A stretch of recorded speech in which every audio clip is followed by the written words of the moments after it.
Om Shanti. 23 number के register में 23 9/8/89 का प्रातः क्लास चल रहा था।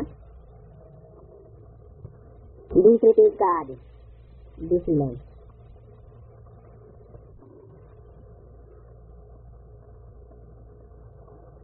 बात चल रही थी हमारा धर्म है ही शांति। तो फिर याद किसको करना है? जो शांति स्वरूप हो, रूप कैसा हो जिसका शांति स्वरूप। कहते ही है शांति देवा, शांति देने के निमित्त स्वरूप हो। बल ज्ञान मिलता है जिससे पाप कटते हैं। ये ज्ञान और कोई को नहीं है। ये थोड़े ही समझते हैं हम आत्मा शांत स्वरूप है। हमको शरीर से डिटैच होकर के बैठना। यहाँ तुमको वो बल मिलता है जिससे तुम अपने को आत्मा समझ बाप की याद में बैठ सकते हो।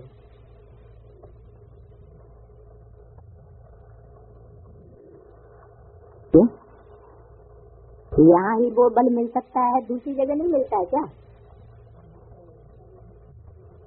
हाँ, यहाँ तुमको वह बल मिलता है जिससे तुम अपन को आत्मा समझो और आत्मा समझ करके बाप की याद में बैठो। बाप समझाते हैं कैसे अपन को आत्मा समझ डिटैच होकर के बैठो।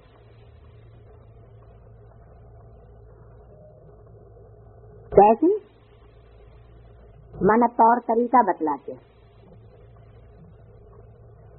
क्योंकि कैसे एक तो थ्योरेटिकल बताया जाता है और दूसरे कैसे का जवाब प्रैक्टिकल में भी होता है। तो बाप समझाते हैं। तुम जानते हो हम आत्माओं को अब वापस जाना है। हम वहां के रहने वाले हैं।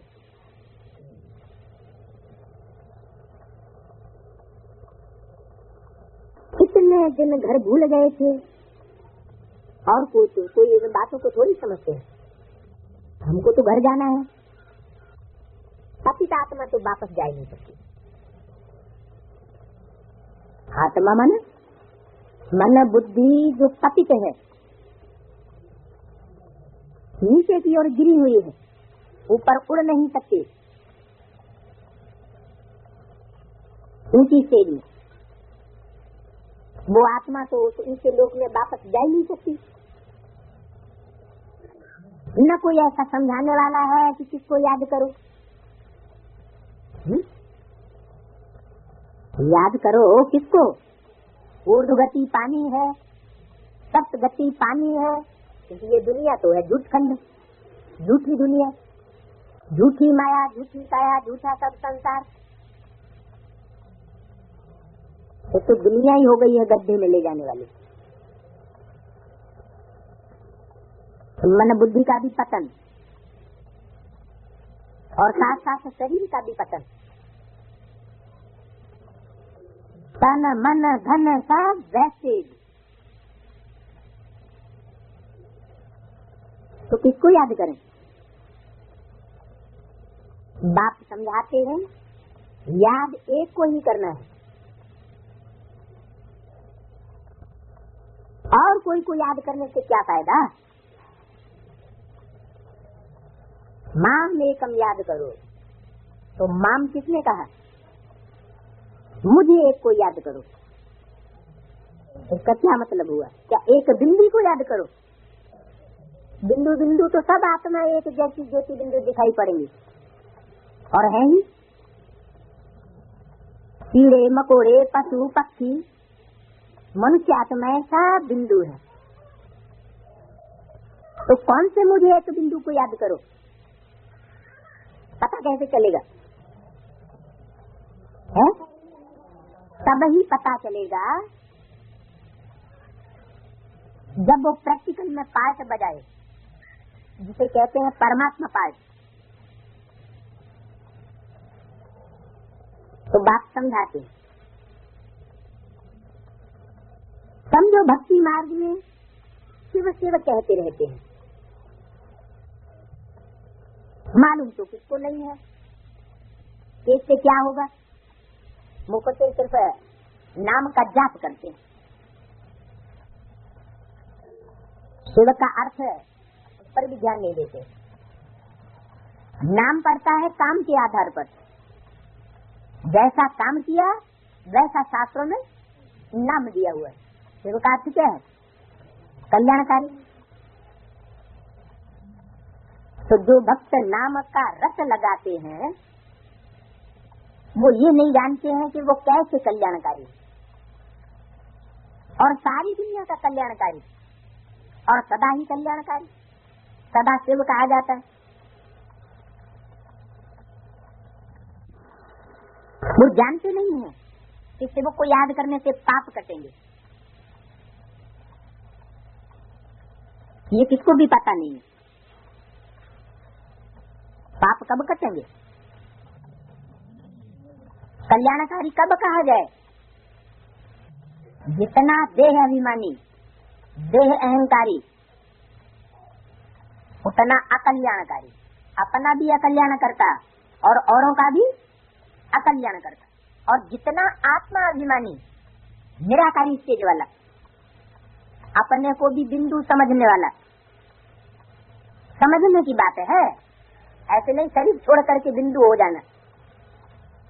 शरीर छोड़ करके तो बरबस 500 करोड़ मनुष्य आत्माएं सभी बिंदु हो ही जाएंगी, उसमें क्या बड़ी बात हुई।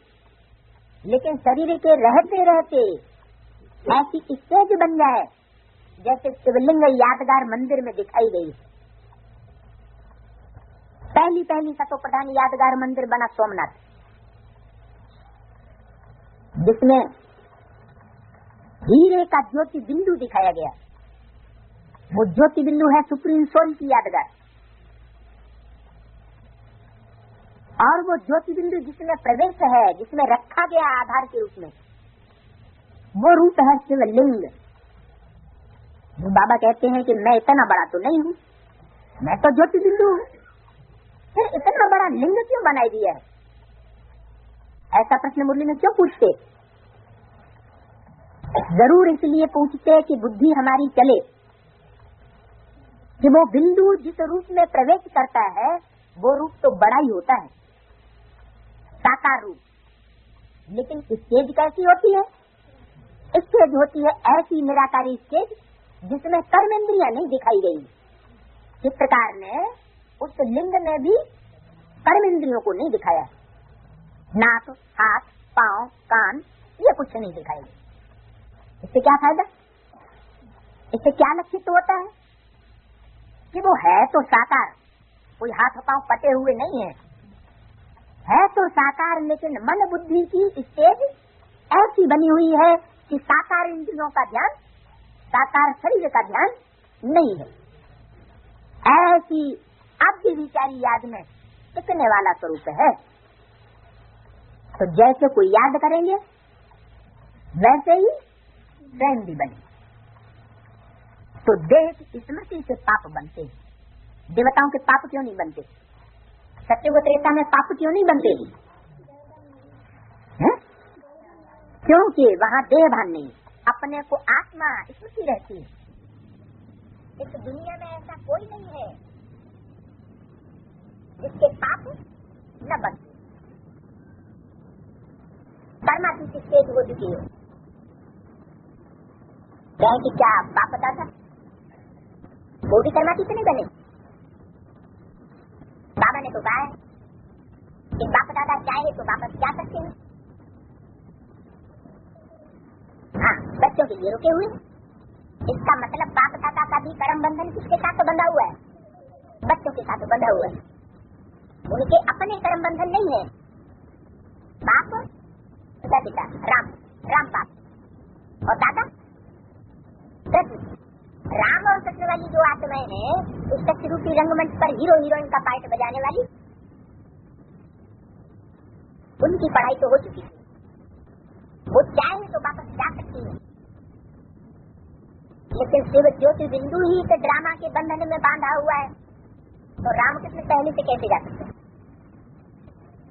बच्चों को साथ लेकर के जाना है।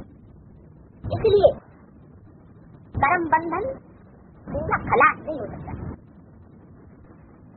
एकदम कर्मातीत स्टेज बन जाए, ऐसा अभी हो नहीं सकता। हाँ, बच्चों को निराकारी स्टेज में ले जाने के लिए वो परमात्मा पाठधारी परमात्मा के उस स्वरूप में एक तरीके प्रत्यक्ष होता है, जैसे बच्चे ही बात को प्रत्यक्ष करेंगे। इसलिए तो बताया कि वो कोई याद करने से पाप कटेंगे। ये दुनिया में किसको पता नहीं है कि कैसे कटेंगे। कई गुरु लोग भी ऐसे मिलते हैं जो कहते हैं शिव शिव बोलो, कान बंद करो तो घंटे बजेंगे, आवाज सुनाई देगा, है? हाँ, कान बंद करो तो मुसलमान लोग जब हम नमाज पढ़ते हैं तो कान में उंगली लगा लेते हैं। तो कान में अगर उंगली लगाएगी, कान बंद कर दिए, या दवाइयां खाली इंद्रियों को निस्तेज कर दिया, अथवा इंद्रियों से काम लेना ही बंद कर दिया, तो क्या ये साबित हो जाएगा कि इंद्रियां कंट्रोल में हो गई? आखिर इन कान में उंगली कब तक लगाए रहेंगे? आंखों को बंद करके कब तक याद में बैठेंगे? क्योंकि नियम तो ये है, अंत मते दो गते। तो क्या 1 घंटे आंख बंद करके कान बंद करके ध्यान में बैठेंगे? जैसे गंगा में गोता लगाते हैं तो नाक, आंख और कान बंद कर लेते हैं। तो क्या जितनी समय वो स्टेज में बैठेंगे उससे ये प्रैक्टिस पक्की हो जाएगी कि जब शरीर छोड़े तो इंद्रियां अपने विषय को ग्रहण न करें? ऐसे अंतमति तो गति हो जाएगी? नहीं, आप कहते मुझे निरंतर याद करो। ऐसी स्टेज बना लो कि भले इंद्रियां अपना विषय लेने के लिए खुली हुई है, भला तुमको बंद करने की बात नहीं, लेकिन मन बुद्धि जब दूसरी तरफ होगी तो इंद्रियां अपने विषय को ग्रहण करेंगी नहीं। जैसे कोई गहरी याद में होता है महबूबा की, आंखें खुली हुई होती हैं, कोई सामने से निकल जाते हैं और उसको पता नहीं पड़ता। जैसे बुद्धि जहाँ लगाव है वहाँ लगी हुई, तो ऐसे ही आत्मा को उस परमात्मा बाप के प्रति, परमात्मा पाठ के प्रति लगाव पैदा हो जाए, समझ पूर्वक, अंधश्रद्धा से नहीं। तो जब ऐसी समझ मिल जाएगी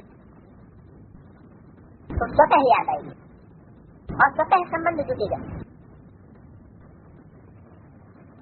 तो वो गुरु लोग जो कहते हैं कि कान बंद करो तो घंटे बजेंगे, आवाज सुनाई देगा, तो जरूर आवाज होगा ही, लेकिन इन सब बातों से कोई फायदा नहीं। यह आर्टिफिशियल थोड़े समय के लिए कंट्रोल करना। बाप तो इन सब गुरुओं के अनुभवी है ना। बाप ने कहा है ना, हे अर्जुन इन सब को छोड़ो, सतगुरु मिला तो इन सब की दरकार नहीं। सतगुरु तारता है, मतलब पार ले जाता है। क्या चीज पार ले जाता है? आत्मा को। सिर्फ आत्मा और शरीर रूपी नैया दोनों का पार ले जाने वाला एक ही शिवैया है। ऐसे मुरली में बाकी बोला, ऐसे नहीं सिर्फ आत्मा को ही ले जाने वाला है। आत्मा किसमें बैठी है? शरीर रूपी नैया में। तो नैया ही अगर डूब जाए तो आत्मा रूपी विषैया बचेगा क्या? नहीं बचेगा। तो इस विषय वैतरणी नदी कहो, संसार सागर कहो, विषय सागर कहो, इससे अगर पूरा ही पार जाना है तो इस शरीर के रहते रहते ही हमको अपनी इंद्रियों के ऊपर पूरा कंट्रोल कर लेना। ये काम वो गुरु लोग नहीं सिखा सकते। तो सतगुरु ही तारने वाला है, बाकी तो सब है डुबोने वाले। ये मर बिल्लाए जाएंगे और अपने फॉलोअर्स को भी अपने पीछे ही ले जाएंगे। माना स्वयं भी दुर्गति कम जन्म को प्राप्त करेंगे, बस सतयुग में आएंगे, त्रेता में आएंगे, लेकिन जन्म कम लेंगे। बाप के पक्के बच्चे 84 में लेने वाले देवता नहीं बन सकते। कलाएं आत्मा की कम हो जाएंगी। चौथाई कला दुर्गति हुई कि नहीं? मान लो दूसरे जन्म में पैदा हुआ तो चौथाई कला कम हो जाएगी। तो बाप तो संपन्न स्टेज में ले जाता है, पूरा ही तारने वाला है, बीच में अधूरा छोड़ने वाला नहीं है। बाप कहते मैं तुम्हें आखिरी संसार से पार ले जाता हूँ, विषय सागर से पार जाना। ये सब बातें समझाने की है। शास्त्रों में भी ये बातें दी हुई है। शास्त्रों में क्या कहानी दी हुई है? जिसको पार ले गए है, उसको पार ले गए। कृष्ण के लिए क्या दिखाया है कि कृष्ण को टोकरी में डालकर वसुदेव विषय वैतरणी नदी यमुना नदी को प्राप्त कराया। यमुना नदी कैसी दिखाई जाती है? काली काली कोयला हो गई विकारों के कारण। 5 नाक काम क्रोध लोभ मोह अहंकार अच्छी तरह उसने वास कर दी। पानी में कीड़े पड़ जाते, जहरीला पानी हो गया। ज्ञान जल जब विकार भरे होंगे तो ज्ञान निकलेगा मुख से, वो भी कैसा निकलेगा? जहरीला, जहर भरा हुआ। तो जो नहाने उसमें जाता था वही काला। कहते हैं कृष्ण ने भी स्नान किया तो गोता लगाया तो काला हो गया। सही रहस्य को तो समझते नहीं। कृष्ण कोई काला नहीं हो गया, ये तो नाम दिया हुआ है श्याम सुंदर। एक का नाम है, दो का नाम है। एक का नाम है श्याम और फिर उसी शरीर में सुंदर। ऐसे नहीं 69 18 जनवरी तक सुंदर वो श्याम और फिर अगले जन्म में सतयुग में जाकर दूसरा शरीर लेकर के सुंदर बनेगा। तो स्वरूप का गायन नहीं है शास्त्रों में। शास्त्रों में गायन है वही ब्रह्मा की सोल शरीर छोड़ करके जब किसी ब्राह्मण बच्चे में प्रवेश करती है तो वो ब्राह्मण बच्चे के थ्रू परमात्मा शिव तीसरा नेत्र ज्ञान सूरी और वो ज्ञान चंद्रमा ब्रह्मा काला पार्ट भी उसी एक स्वरूप के द्वारा चलता है। तामसी पार्ट विषय विकारी विषय वैतरणी नदी को प्राप्त करने का भी पार्ट चलता है, जिससे काला हुआ दिखाया गया। कृष्ण की ग्लानि करते, नारायण की कोई ग्लानि करता है? नारायण की ग्लानि क्यों नहीं करते? कृष्ण की क्यों करते? नारायण स्थूला कला संपूर्ण है, इसलिए उसकी ग्लानि नहीं है। तो ये सब बातें समझाने की है। माधी तो वैसे नाव चलाने वाले होते हैं, परंतु समझाने के लिए ये नाम पड़ गए। माझी माना नैया को पार ले जाने वाला, खिवैया। वो माझी तो स्थूल नाव को पार ले जाती और नाव होती है काठ की नवैया। माना कठ बुद्धि होते हैं, उन कठ बुद्धियों को परमात्मा बाप प्राप्त कराता है। उनको कहा जाता है प्राणेश्वर बाबा, अर्थात प्राणों का दान देने वाला। वो अमर बनाए दे। प्राण आत्मा को कहा जाता है। आत्मा निकल जाती है तो कहते हैं प्राण निकल गए। पहले जब मुर्दे को उठाते हैं तो मुंह उस तरफ नहीं, मुंह इस तरफ गलत लिखी है और टांग शमशान की तरफ करते, मुंह इस तरफ शहर की तरफ। पहले जब हैं तब, और टांग शमशान की तरफ कर देते हैं। फिर जब वहां शमशान में अंदर घुसते हैं तो उल्टा कर देते, मुख कर देते शमशान की तरफ और लात कर देते। जब जीते जी मरने को होते हैं तो जीते जी मरने से पहले बुद्धि किधर लगी हुई होती है? मन बुद्धि रूपी सर किस तरफ होता है? दुनिया की तरफ, देह और देह के संबंधियों की तरफ। और जब जीते जी मरते हैं तो पुरानी दुनिया से और बाप के घर की तरफ जाते हैं। बाप का घर शिवालय कहाँ बना होता है? शहर के अंदर या शमशान में? हमेशा शमशान में बनाते हैं शिव के मंदिर बाहर। तो बात है यहाँ कि परमात्मा बाप के घर के जो बच्चे बनते हैं वो तो पुरानी दुनिया से पूरे मर जाते हैं। जब तक जीते जी मरे नहीं हैं तब तक बाप के घर में रह नहीं सकते। बाप के पास कौन रह सकेंगे? मुरली में बोला है बाप के पास वही रह सकेंगे जो पूरे मरे हुए हों, चाहे से पुरानी देह और देह की दुनिया। तो जब मर जाते हैं तो सर किस तरफ हो जाता है? यानी बुद्धि कहाँ जाती है? बाप के घर की तरफ बुद्धि लगी रहेगी और उस दुनिया को बुद्धि रूपी पांव से लात मारे। तो मैंने कृष्ण को भी एक्यूरेट दिखाया। पहले कृष्ण का चित्र हर एक सेवा केंद्र में लगाया जाता था और नीचे लिखा होता था श्री कृष्ण आ रहे हैं और हाथ में दिखाते थे स्वर्ग का गोला और पांव में दिखाते थे नरक का गोला कि नरक की दुनिया को बुद्ध रूपी पांव से लात मार रहे हैं और स्वर्ग की दुनिया बुद्ध रूपी हथेली में धारण कर रहे हैं। तो ये चित्र कहाँ की यादगार हुई? और ये भी लिखा होता श्री कृष्ण शीघ्र ही आने वाले। तो अभी शीघ्र पूरा नहीं हुआ है, ये बात तो हो गई 76 से पहले की। तो अभी तो 20 साल पूरे होने जा रहे हैं।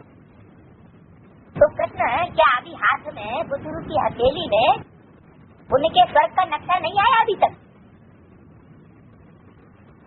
जल्दी ही आ रहे। और फिर ये भी मुझे बोल दिया 10 वर्ष के अंदर आ रहे।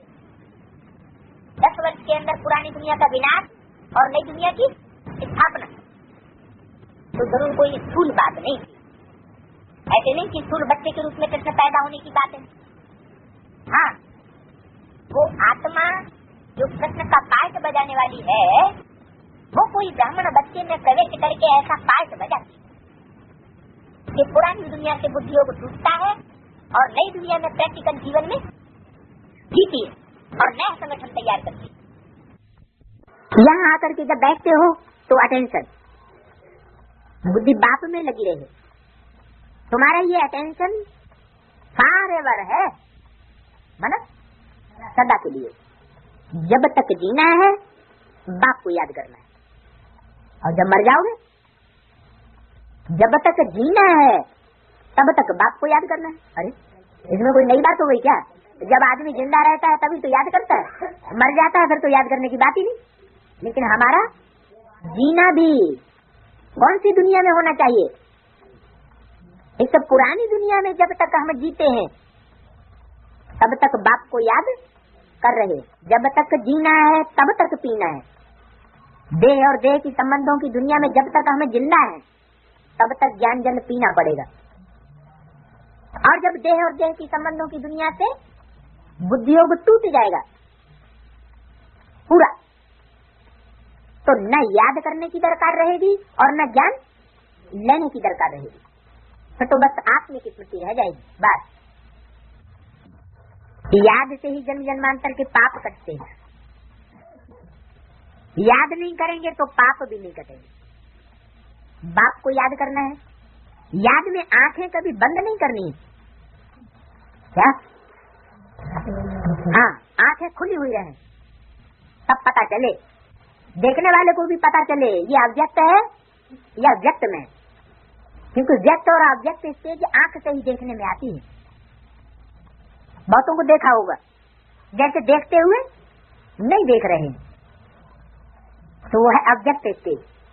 अव्यक्त का मतलब मन बुद्धि यहाँ नहीं है। शरीर तो यहाँ है लेकिन मन बुद्धि से वो आत्मा यहाँ से उड़ गई। तो अगर ऐसी स्टेज बनानी है तो कभी आंख बंद करके या सर नीचे झुका करके याद नहीं करना है। सन्यासी लोग आंखें बंद करके बैठते हैं।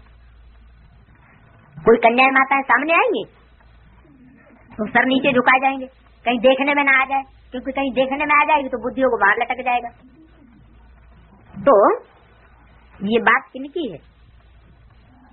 सन्यासियों की, जो हद का सन्यास करने वाले। कोई कोई तो स्त्री का मुंह भी नहीं देखते कि मुंह देखा और बुद्धियों को वहां भाग जाएगा। पट्टी बांध कर बैठते। तुम जब यहाँ बैठते हो तो रचयिता और रचना के आदि मध्य अंत का सुदर्शन चक्र बुद्धि में फिरना चाहिए। तुम लाइट हाउस हो ना, और जो लाइट हाउस का काम करेगा तो लाइट हाउस खुला हुआ होगा तब रोशनी जाएगी, या उसका मुंह बंद कर दिया जाएगा तब रोशनी जाएगी? खुला हुआ होना चाहिए ना। तो तुम तो लाइट हाउस हो। ये है दुखधाम। एक आंख में है दुखधाम नहीं, एक आंख में है सुखधाम और दूसरी में है शांतिधाम। रंग लिखी है यहाँ पर। उठते बैठते अपने को लाइट हाउस समझो। बाबा भिन्न भिन्न नमूने से बताते हैं, तुम अपनी भी संभाल करते रहो। क्या संभाल करो? 3 दुनिया है, दुखधाम, शांतिधाम और सुखधाम। क्या संभाल करनी है? कि इन आंखों से दुखधाम देखने में ना आए, देखते हुए भी न देखो। हे अर्जुन, ये नाना चाचा काका ताऊ सब मरे पड़े हैं, इनको तू जिंदा जिंदा न समझ। आज तेरे को लगता है ये मेरे हैं, लेकिन जब विनाश की रौरव लीला शुरू होगी तो सबको अपनी अपनी पड़ेगी।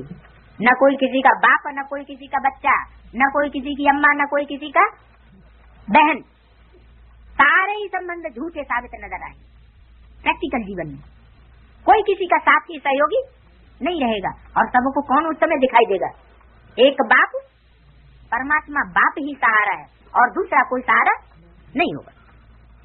जैसे सैंपल दिखाया कराची में, हिंदुस्तान पाकिस्तान का जब बंटवारा हुआ तो जिन्होंने मेरा है करके तालों में बंद करके रखा था सुरक्षित करने के लिए, वो सब चौकड़ी काट गए और वो स्वतंत्र हो गए।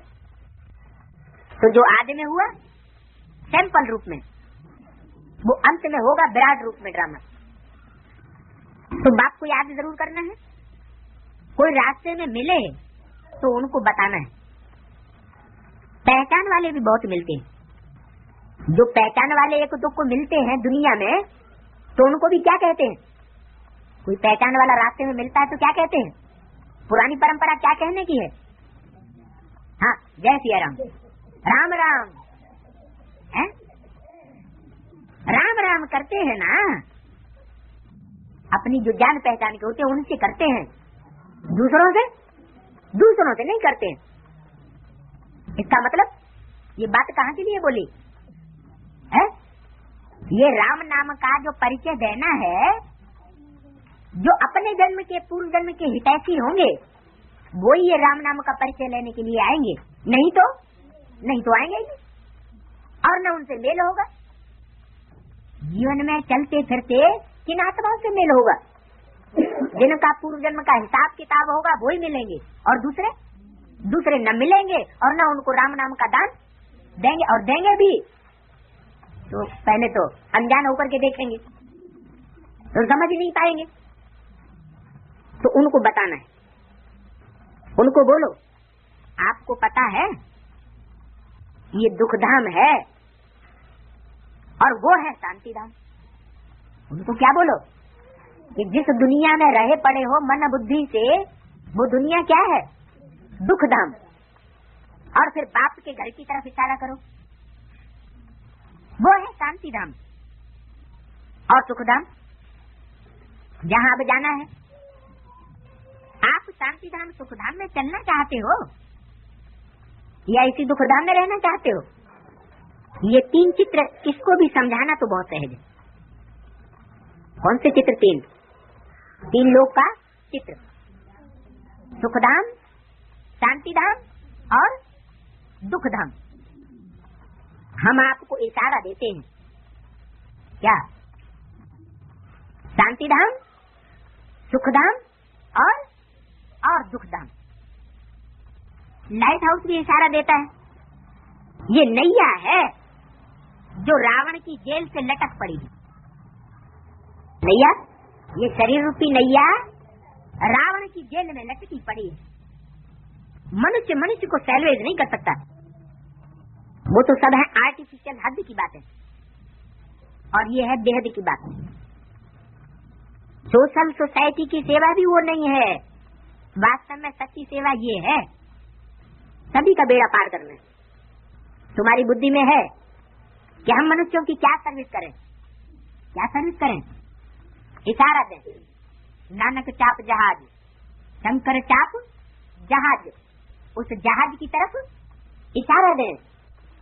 यही चढ़े उतरे पार नर, तो भक्ति मार्ग में कह दिया है।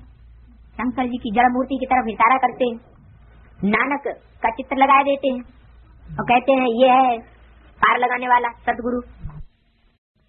चित्र लगा देते हैं और कहते हैं ये है पार लगाने वाला सदगुरु है। नानक नाम जहाज भी कहते हैं। तो वास्तव में वो तो सिर्फ कहते हैं, लेकिन प्रैक्टिकल बात कहाँ की है? नानक, जो सच्चाई को मानने से ना न करे वो हुआ सच्चा नानक। और सच्चाई क्या है?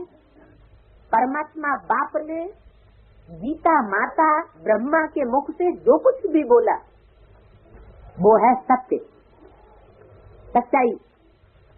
और उस सच्चाई को मानने से जो ना न करे किसी बात को, कोई भी बात क्यों न हो मुरली की, लेकिन मुरली की एक एक वाक्य को, एक एक शब्द को मानने वाला हो, तो वो हुआ सच्चा नानक, सतगुरु का स्वरूप। उसको हर बात अच्छी लगेगी मुरली की। कोई ऐसी बात नहीं होगी जो कंट्राडिक्टरी और दोगली लगे। तो बताया कि दुनिया में तो सब आर्टिफिशियल हद की बातें हैं। तुम्हारी बुद्धि में असली बात है कि हम मनुष्यों की सर्विस कैसे करें, क्या इशारा दें, कहाँ के लिए इशारा दें। पहले तो कहना है तुम गुरु करते हो मुक्ति धाम में जाने के लिए, छुटकारा पाने के लिए, बाप से मिलने के लिए, परंतु कोई मिलता तो है नहीं। इतने गुरु करने वाले हैं, इतने ढेर गुरु हैं, लेकिन परमात्मा बाप से तो कोई मिलता ही नहीं। मिलने का रास्ता बाप ही बतलाते हैं। मिलने का रास्ता सिवाय बाप के, बाप का परिचय कोई और दूसरा दे नहीं सकता। मैं खुद ही आकर के बच्चों को अपना परिचय देता हूँ। वो समझते हैं ये शास्त्र आदि पढ़ने से भगवान मिलेगा। कौन समझते हैं? वो माना कौन? तथाकथित ब्राह्मणों की दुनिया में समझते हैं कि ये शास्त्र माना शासन करने का जो ग्रंथ बना है, जो कागज जोड़ जोड़ करके इकट्ठे कर दिए, उसको कहते हैं शास्त्र। जो भी पत्ता छपाया जाए मनुष्य के द्वारा, अपने तुंडे तुंडे मतिर भिन्ना के द्वारा, जो कुछ छपाया जाता है या जो भी ग्रंथ तैयार किया जाता है मनुष्यों के द्वारा, तो उसमें मिक्सचरिटी जरूर होती है। जैसे दूध का भरा हुआ घड़ा रखा हो और उसमें एक बूंद सर्प का विष मिल जाए तो सारा क्या हो जाएगा? विष हो जाएगा। तो परमात्मा बाप सन्मुख बैठ करके जो सुनाते हैं वो ही सच्ची गीता है। और बाकी जब वो टैप रिकॉर्ड में भर जाती है अथवा कागज में छप जाती है मनुष्यों के द्वारा, तो वो सच्ची गीता नहीं रहती। ऐसे कहते हैं बाबा, टैप रिकॉर्ड एक्यूरेट सुनाएगा, लेकिन फिर बताया वो है सेकंड, क्या नंबर 2 का माल है। टैप रिकॉर्ड में भी क्या है? नंबर 2 का माल। और जब मुरली में छपा हुआ पड़ा या क्लास में बैठ करके ब्राह्मणी से सुनते हैं तो वो हुआ 3rd क्लास। क्यों? क्योंकि टैप रिकॉर्ड में भी वाइब्रेशन नहीं होंगे सुनाने वाले के, हाव भाव नहीं होंगे, जो दृष्टि का फोर्स है, दृष्टि से जो इशारे मिलते हैं वो इशारे भी उसके अंदर नहीं होंगे, तो अर्थ बदल जाता है, अर्थ का अनर्थ हो जाता है। तो वो समझते हैं कि शास्त्र पढ़ने से भगवान मिलेगा। कौन समझते हैं? बाहर की दुनिया वाले। सिर्फ बाहर की दुनिया वाले भी सन्यासी ऐसे ही समझते हैं कि भगवान भी भले आ जाए तो भी हम शास्त्र नहीं छोड़ेंगे। और यहाँ भी ब्राह्मणों की दुनिया में ऐसे ही समझते हैं कि भगवान तो ज्ञान दे करके हमको चला गया। ये तो बाप ने तुमको सब कुछ समझाया, तुमने चित्र में दिखाया है कि सफेद। एक को याद करना है, जो भी धर्म स्थापक हैं वो भी ऐसे इशारा देते हैं। क्या? एक को याद करो। गुरु नानक कहते हैं एक ओंकार। बाइबल में कई जगह लिखा हुआ है गॉड इज लाइट, तो उससे निराकार की तरफ सब इशारा करते हैं और ऊपर की तरफ इशारा करें। ये नहीं कहेंगे एक को याद करो। अरे क्या एक नीचे नहीं हो सकता है क्या? एक ऊपर ही इशारा क्यों करते हैं? एक, हाँ, जब ऊपर इशारा करते हैं तो मतलब है कि ऊपर रह करके कोई सारी सृष्टि का उद्धार नहीं करता है। आता तो नीचे है, लेकिन स्टेज उसकी ऊंची होती है। प्रैक्टिकल जीवन में रह करके, कर्णहार बन करके, परमात्मा कर्म करके दिखाता है बच्चों को।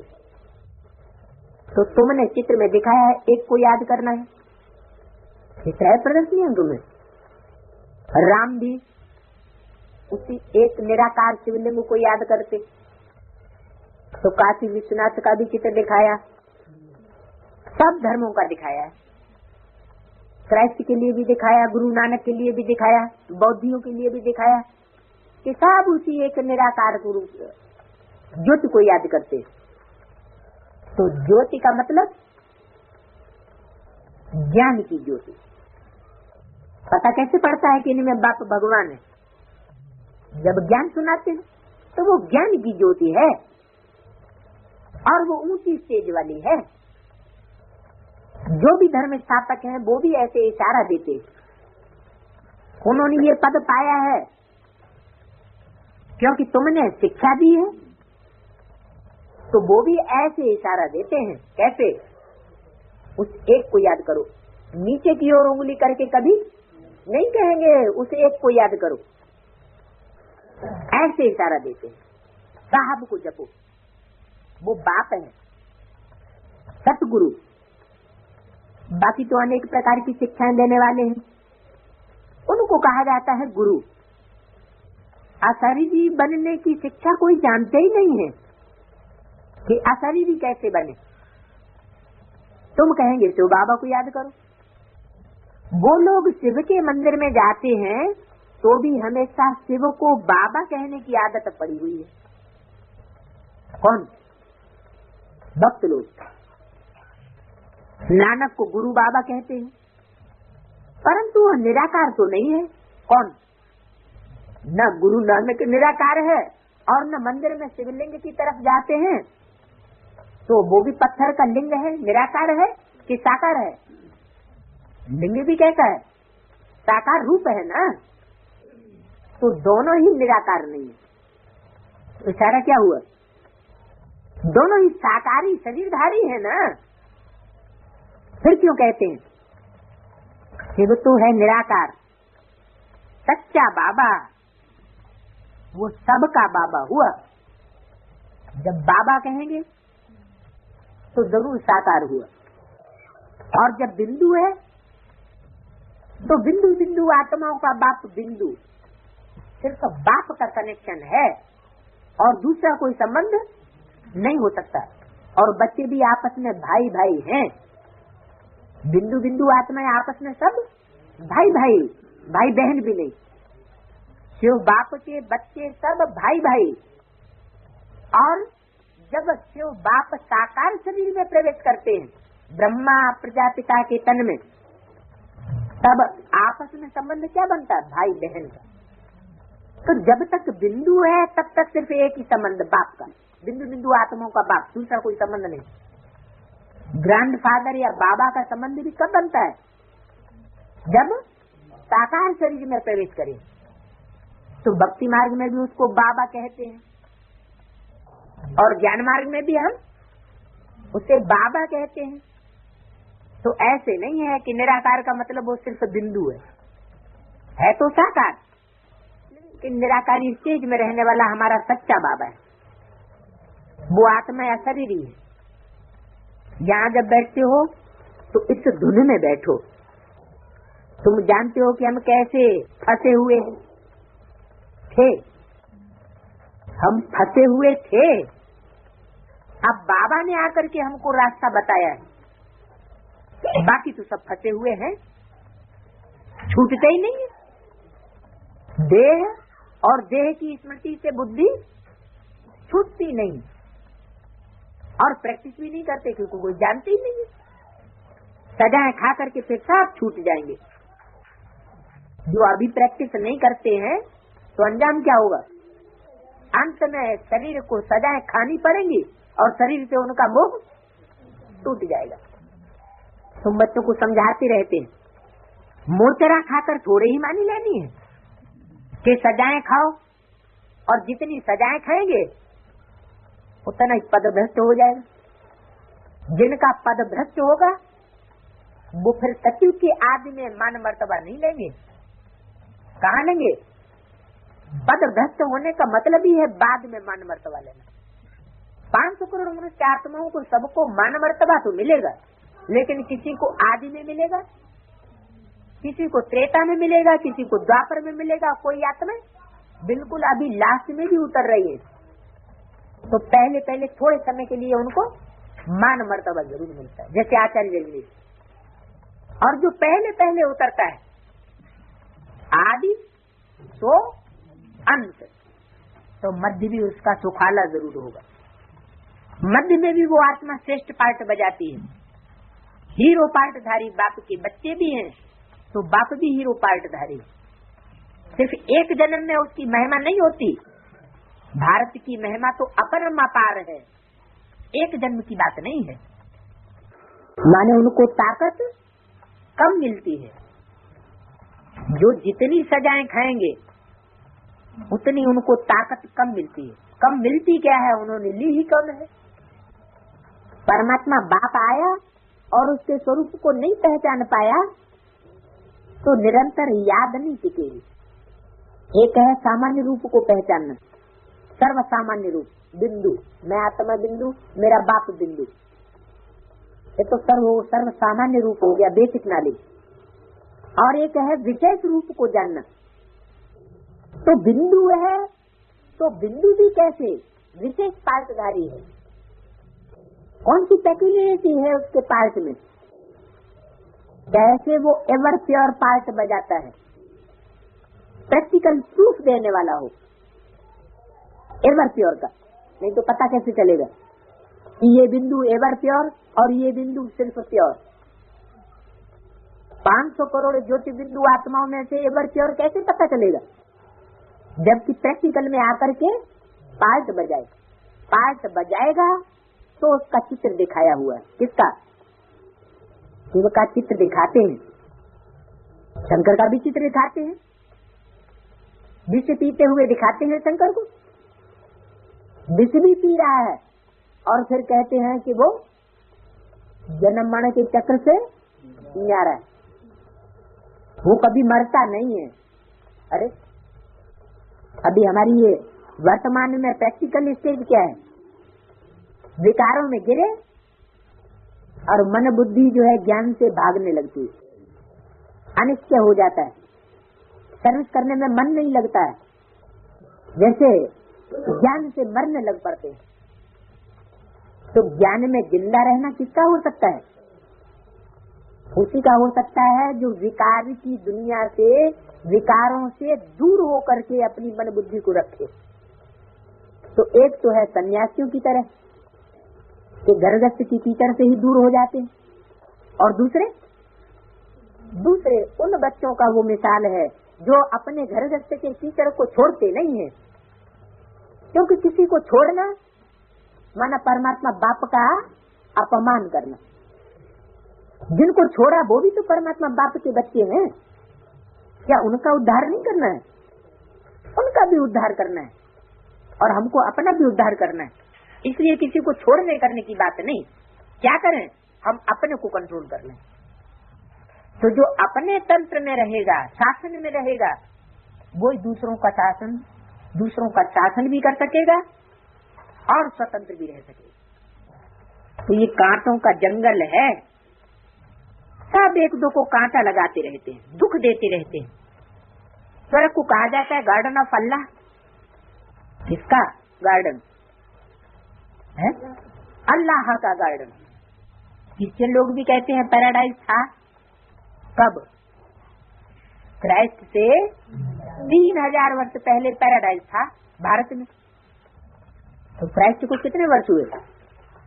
क्राइस्ट को 2000 वर्ष हो चुके और 3000 वर्ष पहले क्राइस्ट से पूर्व तो कौन सा टाइम हुआ? 2000 वर्ष ये और 3000 वर्ष क्राइस्ट से पहले, तो 5000 वर्ष का चक्र पूरा हो गया। और उससे पहले बताया, उसके अंदर नहीं। तो कौन सा टाइम हुआ? सतयुग का टाइम हुआ या संगम का टाइम हुआ? तो जरूर है इस पुरुषोत्तम संगम युग में ही सब धर्म की आत्माएं मौजूद होती है। क्रिश्चियंस को भी ये महसूस होता है कि भारत में पैराडाइज था। सतयुग की बात नहीं है। सतयुग में तो दूसरे धर्म की आत्माएं होंगी नहीं। कोई समय साक्षात्कार भी कर सकते हैं पैराडाइज का। हो सकता है यहाँ के धर्म वाला हो, बाकी वहाँ जा नहीं सकते। कहाँ? पैराडाइज में कोई जा नहीं सकते हैं। सिर्फ देखा तो इसमें क्या हुआ? साक्षात्कार से तो कोई फायदा होता नहीं है। देखने से कोई जा नहीं सकता। जबकि बाप को पहचाने और नॉलेज ले, बुद्धि का साक्षात्कार करे, तब स्वर्ग की प्रैक्टिकल में प्राप्ति हो सकती है। तब तो आ नहीं सकते स्वर्ग में। देवताएं तो वहाँ बहुत थोड़े होते हैं। अभी इतने हिंदू हैं, असल में वो देवताएं थे ना, परंतु वो देवताएं थे पावन और ये हिंदू हैं पतित। पतित को देवता कहना ये शोभेगा नहीं। ये एक ही धर्म है जिसे धर्म भ्रष्ट और कर्म भ्रष्ट कहा जाता है। कौन सा धर्म? हिंदू धर्म। धर्म भ्रष्ट भी, धारणाओं से भ्रष्ट और कर्म भ्रष्ट भी। आदि सनातन हिंदू धर्म कह देते। देवता धर्म का कालम ही नहीं रखते। देवता धर्म का कालम उड़ाए देते। हम बच्चों का मोस्ट बिलीवेड बाप है जो तुमको क्या से क्या बनाए देते हैं। तुम समझा सकते हो कि बाप कैसे आते हैं, जबकि देवताओं के पैर पुरानी तमो प्रधान सृष्टि पर नहीं आते। तो देवताओं से परमात्मा श्रेष्ठ है या नीचा है? तो परमात्मा तो देवताओं से भी ऊंचा है ना। तो परमात्मा के बुद्धि रूपी पांव इस सृष्टि पर आएंगे क्या तमो प्रधान दुनिया में? है परमात्मा की मन बुद्धि रूपी आत्मा इस तमो प्रधान सृष्टि पर आएगी क्या? नहीं आएगी। परमात्मा तमो प्रधान दुनिया में नहीं आता है क्या? आना चाहिए। बताते हैं, मैं 3 धर्मों की स्थापना करता हूँ, ब्राह्मण, देवता और क्षत्रिय। तो पहले शूद्रों को आकर क्या करता हूँ? ब्राह्मण बनाता हूँ। ये हुई फर्स्ट मशीनरी। ब्रह्मा द्वारा ब्राह्मण धर्म की स्थापना, ये है पहली मशीनरी। लेकिन ब्रह्मा द्वारा जो ब्राह्मण बनाता है वो परमात्मा पार्ट नहीं है क्या? इसलिए ब्रह्मा की पूजा नहीं दिखाई जाती। पूजा पवित्र की होती है। ब्रह्मा के मंदिर नहीं है जिनमें पूजा होती हो। ब्रह्मा के मंदिर नहीं है। एक अजमेर में सिर्फ मंदिर है, उसका भी नाम रख दिया अजमेर। अज माने बकरा, मेढ़ माने मेढ़ा। भेड़ बकरा बुद्धि होते हैं। भेड़ बकरों की गति देखी है? एक जिस रास्ते पर जाएगा उसी रास्ते पर सारे, एक गड्ढे में जाएगा सारे गड्ढे में कूद पड़ेंगे, अपनी बुद्धि नहीं चलाएंगे कि असलियत क्या है। तो ऐसे स्थान पर ब्रह्मा का मंदिर बनाई दिया है, नाम रख दिया अजमेर। कहाँ की यादगार? ज्ञान की गहराई में नहीं जाना। ज्ञान की गहराई में जाओगे तो डूब मरोगे। तो इस तरह बुद्धि का लाख लगाना ये है अजमेर में रहने वालों की निशानी। अरे ज्ञान का तो खूब प्रचार प्रसार होना चाहिए, ज्ञान की बातों का तो खूब मनन चिंतन मंथन करना चाहिए। ज्ञान का मंथन करने से, जल में स्नान करने से तो शुद्धि ही आएगी, अशुद्धि कभी हो नहीं सकती। और फिर ये तो ज्ञान सागर का जल है। ज्ञान सागर में तो हम जितना बुद्धि को लगाएंगे उतनी मन बुद्धि का मैल साफ होगा। तो जब देवताएं ही इस पतित सृष्टि पर नहीं आते हैं तो परमात्मा बाप इस पतित दुनिया में शूद्र में आएगा क्या है? जानवर बुद्धियों में आएगा क्या? किसमें आएगा? मनन चिंतन मंथन की स्टेज में मस्त रहने वाले में आएगा या जानवरों में आएगा? बैल में आएगा क्या? परमात्मा जानवरों में नहीं आता। उन्होंने तो जानवरों के अवतार दिखाई दिए, कच्छ अवतार, मच्छ अवतार। वास्तव में परमात्मा किसमें आता है? मनु की औलाद कहा जाता है। मनु माना मनन चिंतन करने वाला। तो औलाद भी कैसी होगी? मनन चिंतन मंथन में मस्त रहने वाली। तो देवताएं भी पतित सृष्टि पर नहीं आते। तो देवताओं को जो देवता बनाने वाला परमात्मा है वो फिर पतित में कैसे आवेगा? पतित में आवेगा या जिसकी मन बुद्धि बिंदु को याद करते करते निर्मल हो चुकी होगी उसमें आवेगा, सूक्ष्म बन चुकी होगी उसमें आवेगा। क्योंकि मुरली में तो बोला हुआ है कि जब तुम्हारी आत्मा रूपी सुई की सारी कट उतर जाती है तो तुम बच्चे डायरेक्ट बाप से सीखोगे। तो डायरेक्ट बाप से कब सीखेंगे? जरूर कोई प्रोसीजर हुआ ना। पहला प्रोसीजर है बिंदु को याद करना, ये बेसिक नॉलेज। बेसिक नॉलेज जिन्होंने पास की उनका फिर क्लास ट्रांसफर होता है। क्लास ट्रांसफर होगा तो स्थान भी ट्रांसफर होगा, पढ़ाई का टीचर भी ट्रांसफर हो जाए, दूसरा मिलेगा। तो तात्पर्य है कि शिव परमात्मा पार्टी के रूप में जब परमात्मा पार्ट बजाने के लिए सृष्टि पर प्रत्यक्ष होता है तो कोई पतित बुद्धि वाले में प्रवेश नहीं होता है। वो उसमें प्रवेश होकर के संसार में प्रत्यक्ष होता है जिसकी मूर्तियां सारी दुनिया में खुदाइयों में मिली। निराकारी स्टेज वाले, निसंकल्पी स्टेज वाले में ऐसा दृढ़ता का, निश्चय का, पक्का पार्ट हो कि माया कितना भी हिलाए लेकिन उसकी मन बुद्धि हिले नहीं। कोई की मन बुद्धि मिट्टी के ढेले की तरह थोड़ी सी माया की ठोकर लगी और अनिश्चय पैदा होने लगा। क्या भगवान बाप आया हुआ है? भगवान आया हुआ फिर भी ऐसे होता है। तो भांति भांति के अनिश्चय, भांति भांति के पूछ पूछ की पूछ दे अभिमानी की लगती रहती, लेकिन नहीं। एक बार अगर निश्चय बैठ जाए, एक बार अंजाम कर लिया तो फिर हिलने की दरकार नहीं होनी चाहिए। परमात्मा बाप के बच्चे माने अमरनाथ के बच्चे।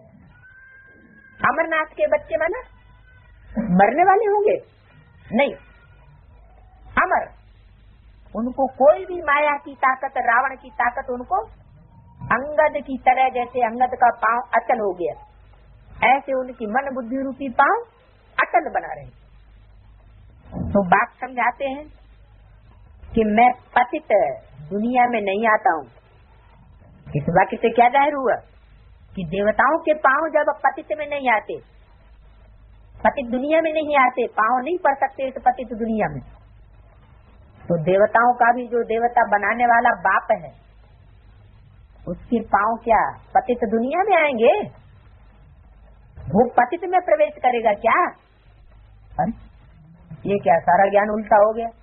अभी तक कहते थे तमो प्रधान में आता है शिव बाबा, और अभी क्या कहने लगे हैं कि देवताएं जब पतित में नहीं आते, पतित दुनिया में नहीं आते, तो परमात्मा भी पतित दुनिया में नहीं आ सकता।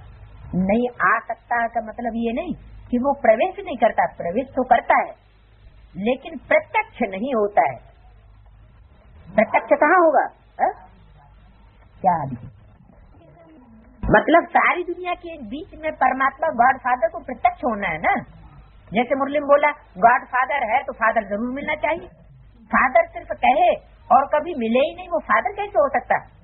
सारी दुनिया की जो भी आत्माएं हैं सबसे आकर के मिलते हैं। तो ऐसी प्रत्यक्षता तब होती है जब वो ऐसा आधार मिल जाता है। कैसा आधार? जो अपनी स्टेज में अटल हो, निश्चय बुद्धि, विजयंती की स्टेज वाला हो। तो तमो प्रधान सृष्टि पर बाप कैसे आवेंगे? माना तमो प्रधान में बाप नहीं आवेगा। बाप तो है निराकार, उनको तो अपना पांव नहीं है, इसलिए इनमें प्रवेश करते हैं। इनमें, इसमें नहीं कहा, इनमें कहा। इसका मतलब दो आत्माओं की तरफ इशारा है, राम और कृष्ण की जो युति बनती है उसमें प्रवेश करते हैं। फिर भक्ति मार्ग में उसका गायन कर दिया है, अच्युतम केशवम राम नारायणम कृष्ण दामोदरम वासुदेवम हरिम रामचंद्रम भजे। कहाँ त्रेता का रामचंद्र और कहाँ सतयुग का कृष्ण, सबको इकट्ठा कर दिया। तो यादगार कहाँ की? जरूर संगम युग पर ही कोई ऐसा स्वरूप है जिसके लिए भक्ति मार्ग में कह देते हैं तू ही राम है, तू ही कृष्ण है, तू ही शिव है, तू ही शंकर है। ये सब यादगार क्यों बने? क्योंकि प्रैक्टिकल में ऐसा हुआ है। अब तुम बच्चे ईश्वरी दुनिया में बैठे हो, क्या कहा? तुम तमो प्रधान दुनिया में नहीं बैठे हो। तमो प्रधान दुनिया में तो होते हैं शूद्र, और तमो प्रधान दुनिया में होते हैं वो ब्राह्मण जो आज नीचे हैं कल ऊपर हैं, अप एंड डाउन का पार्ट बजाते रहते हैं। अभी अभी निश्चय, अभी अभी अनिश्चय हो जाता है। तो तुम कहाँ बैठे हो? तुम ईश्वरीय दुनिया में बैठे। ईश्वरीय दुनिया होगी, दुनिया कौन सी बताई?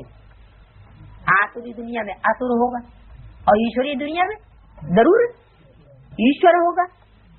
तो ईश्वरीय दुनिया में जहाँ ईश्वर होगा वहाँ तुम बैठे हुए हो, तो वो अटल होगी या हिलने डुलने वाली होगी?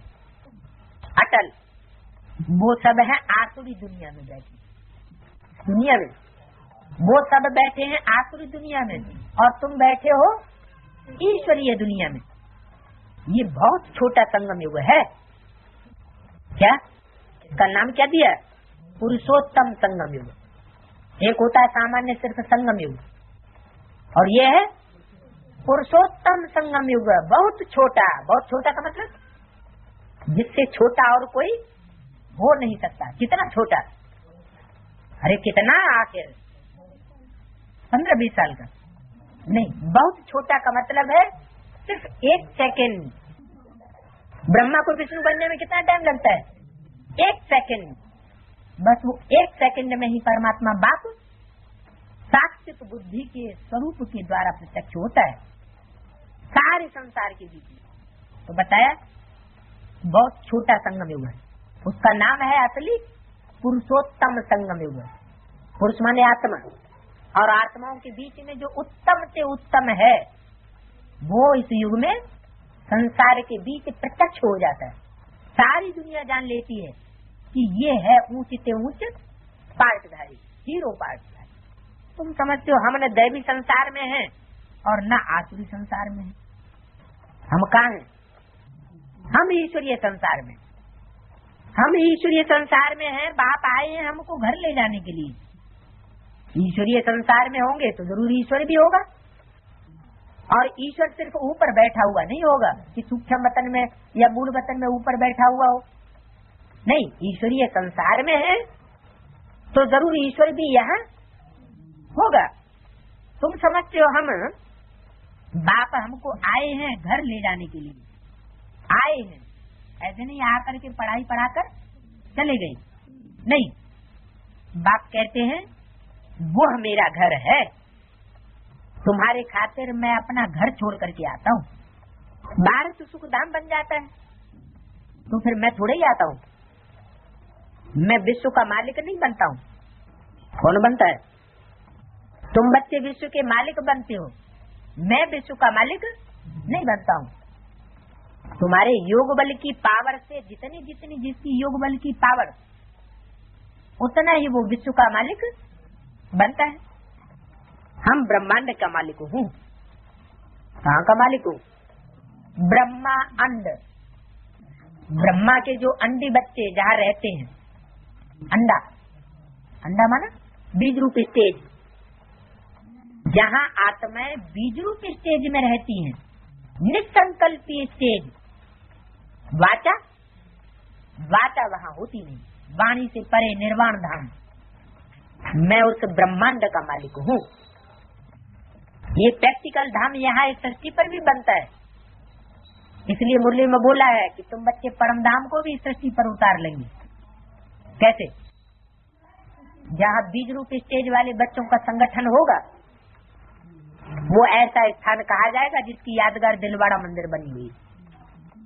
यादगार मंदिर बना है तो जरूर प्रैक्टिकल में चैतन्य में ऐसी स्टेज भी बनी होगी। सब निराकारी स्टेज में नंगे बैठे हुए। दिलवाड़ा मंदिर में देखा? नंगे का मतलब आत्मिक स्टेज में, शरीर का जैसे भान ही नहीं। तो विश्व के मालिक तुम बनते हो। माउंट आबू में जब ऐसा संगठन होगा, वहाँ जो आत्माएं होंगी, वो विश्व का मालिक पना वहाँ नहीं होगा। वहाँ तो उन ब्रह्मांड में अंडों का मालिक कौन होगा? उनको चलाने वाला, उनको भेजने वाला कौन होगा? ब्रह्मांड में तो एक परम ब्रह्म ही होगा, उनको कंट्रोल करने वाला। लेकिन एक ऐसा स्थान भी होगा जहाँ सुखधाम होगा। 3 पांडव भवन बनेंगे, एक स्वर्ग दिल्ली में और एक माउंट आबू में, जहाँ सिर्फ बीज रूप स्टेज होगी। जमुना के कंठे पर सुख स्वरूप स्टेज होगी, और एक होगा वो जहाँ से विश्व का कंट्रोल होगा। उसकी भी यादगार वहीं बनी हुई है। स्वामी नारायण का मंदिर अहमदाबाद में बना हुआ है। 108 कोठरियां दिखाई गई हैं। स्वामी है किसका? सारी सृष्टि का। अपने अपने सहयोगियों के द्वारा, अलग अलग धर्म के सहयोगियों के द्वारा सारी सृष्टि को कंट्रोल करेगा। तो दुख धाम, शांति धाम और सुख धाम, इसका प्रैक्टिकल नजारा कहाँ होगा? संगम पर। ब्रह्मांड में सब आते हैं। हम ब्रह्मांड के मालिक हैं और ब्रह्मांड में सब आते हैं आगे पीछे। कोई पहले पहुंचेगा, कोई बाद में उस स्थिति में, उस स्टेज में पहुंचेगा। अभी भी वहाँ मालिक बन करके बैठे, जिनको बाकी आना है, अभी आए नहीं हैं, लेकिन उनको भी इस सृष्टि पर आना है, परंतु